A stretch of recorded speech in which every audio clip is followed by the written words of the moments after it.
में बोला गया कि क्राइम रेट 0 होगा, लेकिन जितनी चेन स्नैचिंग मर्डर्स इस टाइम में जम्मू के बीच में हुए शायद इससे पहले कोई कभी नहीं हुए, और इसकी जवाबदेही कौन तय करेगा। इस यूटी के दौरान बोला गया कि हेल्थ फैसिलिटीज को बढ़ाया जाएगा, लेकिन आज भी जाइए गांव में सारे हॉस्पिटल्स खाली हैं। मेरे बनी के 2 पीएससीज हैं जहां आज तक डॉक्टर नहीं पहुंचे, वो 3 महीने की कार्यकर्ती नहीं है, ये पिछले कई सालों से है। उसकी जवाबदेही कौन तय करेगा। आज हम 3 महीने का हिसाब तो मांगेंगे, लेकिन मुझे उस यूटी का भी हिसाब चाहिए, और वो देगा कौन। आज हम इस चीज को, मैं तो इस चीज को नजरअंदाज नहीं करूंगा कि कोई भी आदमी हमारे जम्मू कश्मीर को लूट के पाकिस्तान ले जाए, दिल्ली ले जाए या फिर यूपी ले जाए और हम चुपचाप देखते रहे।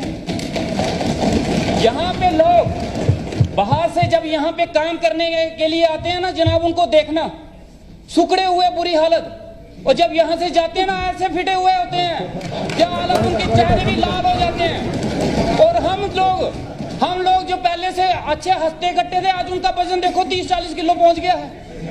मेरा इलेक्शन के दौरान 17 किलो वजन तो मेरा कम हो गया, जो आज तक नहीं पूरा हो पा रहा। ये तो हालत हमारी यूटी में कर दी गई, इसका हिसाब किताब कौन देगा।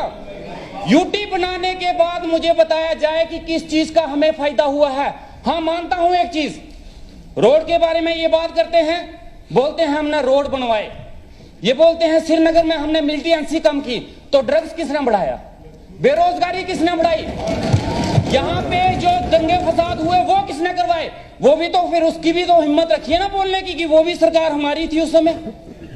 अच्छी बात आएगी तो बोलेंगे हमारी सरकार है, जब बुरी बात आएगी तो बोलेंगे जनाब ये कोई और ही कर गया। तो वो और है कौन, उस और को सामने तो लाया जाए हमारे। आज जनाब ये हालत है हमारे जम्मू कश्मीर की, और खासकर बनी की मैं बोलना चाहूंगा। आज बिजली के बिल आ रहे हैं वहां पे, आज बिजली के कट्स हैं वहां पे।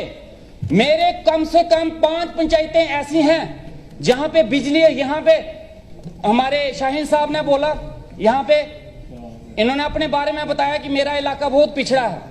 इनकी बात सुन के मुझे एक गाना याद आ गया, दुनिया में कितने गम हैं, इनका गम देखा तो मैं अपना गम भूल गया। लेकिन भाई साहब मैं फिर भी बोलूंगा, मेरा इलाका आपसे भी पिछड़ा है। ये बिजली की तारों के लिए बोलते होंगे जनाब, मेरे तो बिजली के पोल ही नहीं लगे आज तक।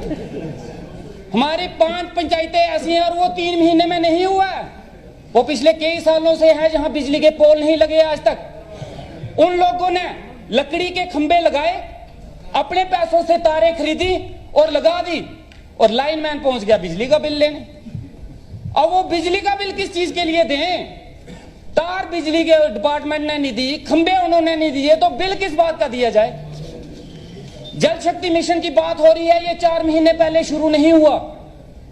जिसने शुरू किया, जिस टाइम पे शुरू हुआ, जवाबदेही उनकी होनी चाहिए। ये प्लान्स जब बने, जिन्होंने बनाए, जवाबदेही उनकी होनी चाहिए। इस यूटी के दौरान में एडमिनिस्ट्रेशन ने जिस हिसाब से काम किया है जम्मू कश्मीर में, जनाब मैं हाथ जोड़ता हूं, ये दिन दोबारा मत दिखाइए। इस दौरान हमारी बात तो छोड़ो जनाब, हम आम लोगों की बात तो छोड़ो, प्रधानमंत्री साहब की भी बात नहीं मानी गई, बिल्कुल नहीं मानी गई। हमारे एलजी साहब की भी नहीं सुनी गई। हमारे वहां इसका जवाब है, सवाल है, लेकिन मैं फिर से अभी बोल देता हूं। हमारे वहां एक लड़की ने गुहार की, छोटी सी बच्ची 5वीं में पढ़ने वाली, एक स्कूल की डिमांड कर बैठी और प्रधानमंत्री साहब के पास पहुंच गई। और मन की बात एक प्रोग्राम आता है। पहले मैं कंफ्यूज था कि वो मन की बात है किसकी, किसके मन की है, हमारी है या प्रधानमंत्री साहब की है। लेकिन उसके बाद पता चला कि मन की बात वो लोगों की सुनते हैं, अपनी ही नहीं करते हैं। उस लड़की की मन की बात सुनी गई। उसकी मन की बात सुनने के बाद प्रधानमंत्री साहब ने रिएक्ट किया कि ये स्कूल बनेगा, और उनकी बात सुनने के बाद एडमिनिस्ट्रेशन भागी, हाँ हम स्कूल बनाएंगे।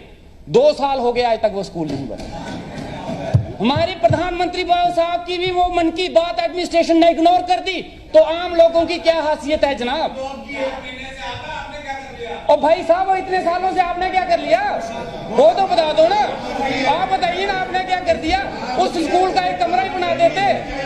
हमारी छोड़ो भैया, हमारी छोड़ो, इस प्रधान। और भाई साहब मेरी बात सुनो, हमारी छोड़ो, प्रधानमंत्री साहब की इज्जत रखने के लिए कमरा बनवा देते। वो हम बनवाएंगे ना, बनवाएंगे जनाब, देखिएगा हमारे कार्यकाल में बनेगा, जरूर बनेगा और अब बढ़िया बनेगा।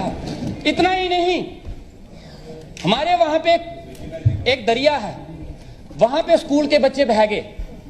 एलजी साहब ने बोला कि 2 महीने के अंदर अंदर यहां पुल बनेगा, आज तक वो पुल भी नहीं बना। एलजी साहब की बात भी नहीं सुनी गई, तो जनाब हमारी बातों की क्या औकात है, हमारा क्या सुना जाएगा।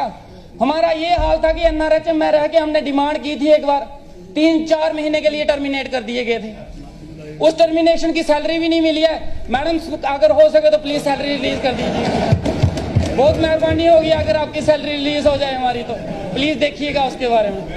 ये हालत हुई है। इस दौरान में जिसने बोलने की कोशिश की गई उसकी डिमांड तो पूरी नहीं हुई है, लेकिन उसके ऊपर लाठीचार्ज जरूर हुआ है, अच्छा खासा लाठीचार्ज हुआ है। उसको बोलने का कोई हक नहीं था, कोई बोल नहीं सकता था। इस यूटी से हम ही परेशान नहीं है, परेशान ये भी हैं, लेकिन मजबूरी है, नहीं बोल सकते। समझ गए ना, मजबूरियां होती हैं कुछ की, नहीं बोल सकता इंसान, वो इनकी मजबूरी मैं समझता हूं। यूं ही कोई बेवफा नहीं होता, कुछ तो मजबूरियां इनकी भी रही।